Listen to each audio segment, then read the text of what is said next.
This is Skylar Kreischer. I wanted to get my first update with you guys. I've been really sick for the last week, and I wanted to wait until it's a little bit better before I try to get on camera and doing a cough loogies the whole time. So, but yeah, today is the first major update where I talk about what Gmod really means to us and why we're doing it, and try to give you an idea why we're so passionate about it. Gmod for us, it's about innovation. It's about releasing, the potential of the gamer and the community and all the ideas that exist in the community.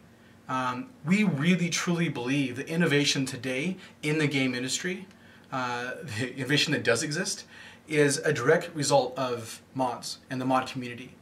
How many times we've seen the same shooter come out year after year after year? It's the same game, slight moderation in gameplay style, slight changes, tweaks in the graphics, but at the end of the day it's the same game. Where have we seen the most innovation? It's come from the mod community. The shooter in the first place came from Counter-Strike, really. I mean, the team-based military shooter had its origins in Counter-Strike, which is of course a mod for Half-Life. Look at the MOBA genre, which is all-encompassing right now. It's blowing up. We got LOL, we've got Dota 2, we've got so many other games that are emerging in that genre, and the whole genre was defined by Dota, right, which was a mod. Another great example is the modern MMO, right? The UI in that modern MMO is a direct result of the community and mods in World of Warcraft. Anyone who played vanilla World of Warcraft or played beta World of Warcraft knows how much the interface has changed over time, and it's interesting to see how a mod comes out and Blizzard sees the popularity of a mod and then incorporates that same idea into the next patch. So most of those ideas didn't come from Blizzard, those came from the mod community. And we really believe if there's a tool out there that allows the mod developers to know that there's a larger audience out there and not worry about trying to get the word out, and allows the average gamer to be able to utilize that content quickly and easily, then it can really be fully recognized and fully realized.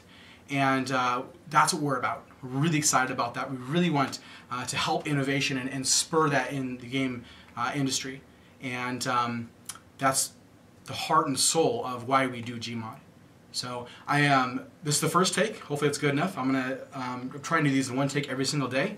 And I'm going to go ahead and answer some questions now, so I'm going to go ahead and pause it. Thank you guys.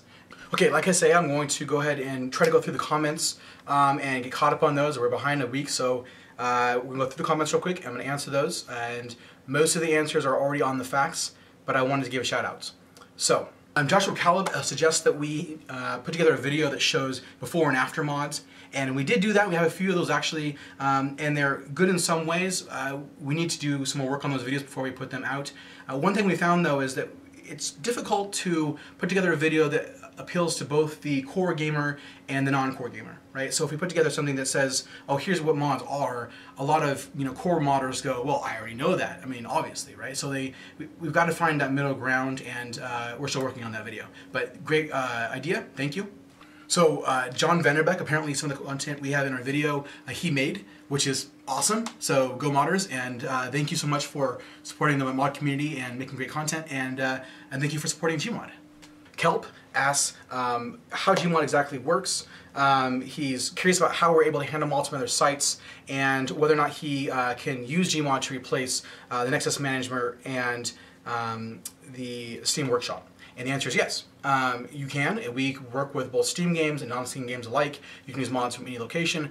How do we do that? Well, there's some really high-end technical stuff in there, but in a nutshell, what we do, when you drop a mod in the interface, we scan that mod, we send the information about the mod back to the server, just a little informational bundle. Server analyzes it, we through some of our own algorithms, determine how best to repackage the mod so it works with our client. It's kind of like, imagine we had like someone on the server who is a knowledgeable modder, and they get a package, and they don't get a rating file with that package, just get a package and look at the package and go, now what is this modder trying to do here? They're saying this folder here, from what I can tell, is textures, therefore it probably goes in the texture folder. And we reorganize the content to fit within our engine. We send information on how to do that from the server back down to the client. The client reads that, repackages the mod correctly and then passes it to the engine, and the engine, of course, does the installing. So yes, we can do that, and it is that cool. So thank you for the question. So Cameron D'Angelo says that he and his guildies were found out about Gmod at the same time, and they're picking it up. That's awesome. Thank you. Thank you for support. You also ask how we're able to do games that don't have tool sets. So APIs, I'm assuming you mean. That's a good question. So games like you know, the Skyrim, the Elder Scrolls series in general, Bethesda games, you know, obviously World of Warcraft, there's a tool set that's provided to help gamers make mods. But there are a lot of games that don't have those kind of tool sets. And one of those, for example, would be GTA San Andreas or GTA 4 also. There's a lot of great content out there, and yet there wasn't a tool set made available by Rockstar to make that easy to do. And so, of course, those games are harder to install content for. Another one actually would be Minecraft, right? Minecraft has tons of mods out there, and of course, there's a lot of content available from Notch and his team that helps, you know, leverage the assets in the game. But at the end of the day, there's not an API. There's not like a standard structured way that they recommend you install mods. And so, you know, it is more challenging. But we have built a system that can support that anyway, and that's why our system is unique, and it's not like any other installer that you've seen before. Aduli, Red Wizard of the Obsidian Order, asks whether or not the update that we showed, the video that shows the drag and drop functionality, if that works offline. The answer is no, it can't right now, at least. There are several things we're trying to get in the offline mode, like logging in and uninstalling and installing content you already have in your system, but to add mods to it and do the conversion process, we have to ask the server how to use those mods. So right now we can't do that, maybe down the road, but not for a while at least. Also, he asks about the Confliction tools that we have right now. In a nutshell, what happens when you drop a mod in or if you ask a mod to be installed, if there's a confliction that would happen, then we do manage it to a certain degree. So let me explain a little bit about how that works. So let's say, for example, we have mod A, then mod B. And mod A gets dropped in, and it includes some files that are commonly used by other mods. And then mod B comes in and has some of those commonly used files. If mod B is installed after mod A, then mod B, of course, is going to overwrite those files. This is part of the load order issues that happens in mods. Well, mod B, when it overwrites those files, we back up any files that are written, both in your core games as well as other mods are written in that load order. So if mod B comes in, overwrites part of mod A, those files in mod A get backed up. So no, we can't necessarily you know, guarantee those mods will work, but a lot of times mods will work just fine provided the load order is correct. It just kind of puts priority on the last mod installed.